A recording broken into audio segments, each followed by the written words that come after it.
நம்ம இன்னைக்கு வந்து அஸ்வினி சீக்ரெட்ல வந்து ஒரு கேரட் வச்சு நம்ம ஒரு ஸ்வீட் பண்ண போறோம். அது எப்படி பார்க்கலாமா? பாருங்க, கேரட் வந்து அரை கேஜி கேரட் அரை கேஜி கேரட் தோல் சீவிக்கோங்க. தோல் சீவி நம்ம இதில் போட்டுக்கணும். பாருங்க, ஒரு கப் தோலெல்லாம் சீவிட்டு கழுவிட்டு இது அரை கேஜி கேரட் எடுத்துக்கிறோம். காய்ச்ச ஆற வச்ச பால் அது ஒரு கப் எடுத்துருக்குறேன். ஒரு கப் ஊற்றிக்கோங்க. ஊற்றி இந்த கேரட்டை நல்லா வேக வச்சுக்கோங்க. 3 விசில் வைக்கணும். இந்த பால்லே வேகணும். இது ரொம்ப நல்லாயிருக்கும். இப்போ நம்ம பாருங்க, விசில் ஒரு கப்பு பால் ஊற்றிக்கிறோம். அரை கேஜி கேரட் எடுத்து எல்லாம் சீவிட்டு குக்கரில் போட்டு நல்லா மூடி 3 விசில் வைக்கணும். 3 விசில் வரணும். நல்லா 3 விசில் வரணும். கொஞ்சம் எண்ணெய் வச்சு 3 விசில் வரணும். பாருங்க, 3 விசில் வந்துச்சு. 3 விசில் வந்துச்சு. இப்போ நம்ம திறந்து பார்க்கலாம். பாருங்க, கேரட் வந்து நல்லா வெந்துருச்சு. நம்ம அதை வந்து இப்போ நல்லா வெந்திருக்கோம். 3 விசில் வச்சு எடுத்துக்கோம். பாருங்க, நல்லா வெந்துருச்சு. நம்ம இதை வந்து மிக்ஸி ஜாரில் போடணும். கொஞ்ச நேரம் ஆற வச்சு நம்ம மிக்ஸி ஜாருக்கு போட்டுக்கலாம். பாருங்க, நல்லா ஆறிச்சு. ஆற வச்சு நம்ம மிக்ஸி ஜாரில் நல்லா வெந்துருச்சு கேரட். கொஞ்ச நேரம் ஆற வச்சுக்கலாம். ஆற வச்சு மிக்ஸி ஜாரில் பாருங்க, ஆறிச்சு. நம்ம ஒரு மிக்ஸி ஜாரில் போட்டுக்கலாம். ஜாரில் போட்டு நைஸாக அடிச்சுட்டு வந்துடலாம். பாருங்க, நல்லா நைஸாக அடிச்சுட்டு வந்துட்டோம். இதில் என்னென்ன போடலான்னு பார்க்கலாமா? இந்த மாதிரி நைஸாக அடிச்சுக்கோங்க கேரட்டு. அடிச்சுட்டு ஒரு கப்பு சர்க்கரை, நம்ம பால் எடுத்த மாதிரியே ஒரு கப்பு சர்க்கரை போட்டுக்கோங்க. சர்க்கரை போட்டோம். 3/4 கப்பு வந்து 3/4 கப்பு அரிசி மாவு. ஒரு கப்பு சர்க்கரை, 3/4 கப்பு வந்து அரிசி மாவு போட்டுக்கோங்க. பாருங்க, ஒரு கப்பு சர்க்கரை, 3/4 கப்பு அரிசி மாவு போட்டாச்சு. நம்ம இதை வந்து மிக்சியில் அரைச்சிட்டு வந்துடுவோம்.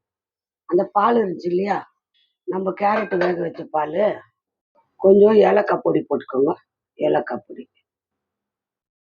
பொடி கொஞ்சம் அந்த பாலை இதுலேயே ஊற்றிக்கோங்க. இதில் ஊற்றி அரைச்சிட்டு வந்துடலாம். பாருங்க, அரைச்சிட்டு வந்துட்டோம். அரைச்சிட்டு வந்தாச்சு. இது வந்து இவ்வளோ சாஃப்டாக வந்துருக்கு பாருங்க. நல்லா கலர்ஃபுல்லாக வந்திருக்கு. இதை நம்ம ஒரு பவுலில் போட்டு கேக் பவுலில் பாருங்க, கொஞ்சம் நெய் ஊற்றிக்கோங்க. நெய் ஊற்றி நல்லா இதில் எல்லாம் படுற மாதிரி ஊற்றிக்கோங்க. கேக் மசாலா நெய் ஊற்றி படுற மாதிரி ஊற்றிக்கோங்க. இப்போ இதை எடுத்து அப்படியே ஊற்றுங்க. ஒரு கடாயை வச்சுக்கோங்க. 2 கிளாஸ் தண்ணி ஊற்றிருக்கிறேன். தண்ணி சூடாகட்டும். தண்ணி சூடாகணும்னா தண்ணி நல்லா கொதிக்கணும். அதுக்கப்புறம் ஒரு ஸ்டாண்டு போட்டுக்கோங்க. ஸ்டாண்டு ஒன்று போட்டு அது மேலே எடுத்து நம்ம இது வச்சுக்கலாம். பாருங்க, தண்ணி நல்லா சூடாயிடுச்சு. நம்ம இது எடுத்து அப்படியே இது மேலே வச்சிடணும். இது மேலே வச்சு நம்ம ஒரு பிளேட் போட்டுருவோம். டைட்டாக மூடிட்டு 15 நிமிஷம் வைங்க. அவ்வளோதான், வெந்துடும். 15 நிமிஷம் வச்சா போதும். இதை மூடி வச்சிடுங்க. ஒரு 10 நிமிஷம் விட்டு ஓப்பன் பண்ணி பாருங்க. 10 நிமிஷம் விட்டு ஓப்பன் பண்ணிக்கலாம். நான் வந்து ஒரு 2 ஸ்பூன் அரை கப்பு அரிசி மாவும் கொஞ்சம் பாலும் ஊற்றி அரைச்சி வச்சுக்கிறேன். 1/2 கப்பு அரிசி மாவு, 1/2 கப்பு பால் ஊற்றி நல்லா பேஸ்ட் மாதிரி இங்கே பாருங்க. 1/2 கப்பு அரிசி மாவும் பாலும் ஊற்றி நான் மிக்சியில் அடிச்சு வச்சுக்கிறேன். அதை அப்படியே இது மேலே ஊற்றிக்கோங்க.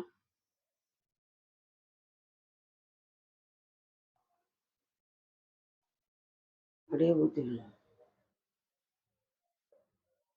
அப்படியே இதை ஊற்றி நம்ம மூடி போட்டு வேக வச்சுக்கலாம். மூடி போட்டு ஒரு 10 நிமிஷம் வேக வச்சுக்கோங்க. இப்போ இது ஊற்றிட்டு நம்ம க்ளோஸ் பண்ணிக்கலாம். க்ளோஸ் பண்ணி ஒரு 10 நிமிஷம் வேகும். சிம்மில் வச்சு நல்லா ஒரு 10 நிமிஷம் வேக 10 நிமிஷம் விடுங்க, வேகட்டும். பாருங்கள், இப்போ நம்ம வெந்திருக்கான்னு பார்க்கலாம். ஒரு கத்தி விட்டு நாங்கள் பார்க்கலாம். பாருங்கள், வெந்துடுச்சு. இப்போ நாம் இது எடுத்துக்கலாம். பாருங்கள், நல்லா ஆறிடுச்சு, சில்லுன்னு ஆயிடுச்சு. ஃப்ரிட்ஜில் வச்சோம். இப்போ வெளியே 1/2 hour, ஃப்ரிட்ஜில் 1/2 hour வைங்க. எப்படி வந்துக்குது பார்க்கலாமா? பாருங்கள் பாருங்கள், அதுக்காக தெரிஞ்சுங்க.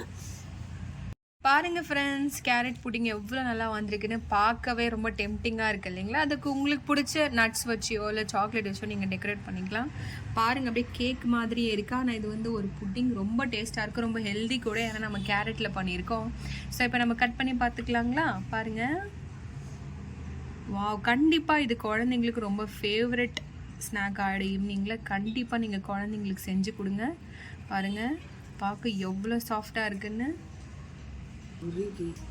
வாவ், பாருங்க ஃப்ரெண்ட்ஸ், பார்க்க எவ்வளோ கலர்ஃபுல்லாக இருக்குது. பாருங்கள் ஃப்ரெண்ட்ஸ், கீழே பால் ஊற்றிருந்தோம், அதனால் கீழே ரொம்ப அந்த பால் ஒயிட் கலரில் இருக்குது, மேலே ஃபுல்லாக ஆரஞ்சு கலராக.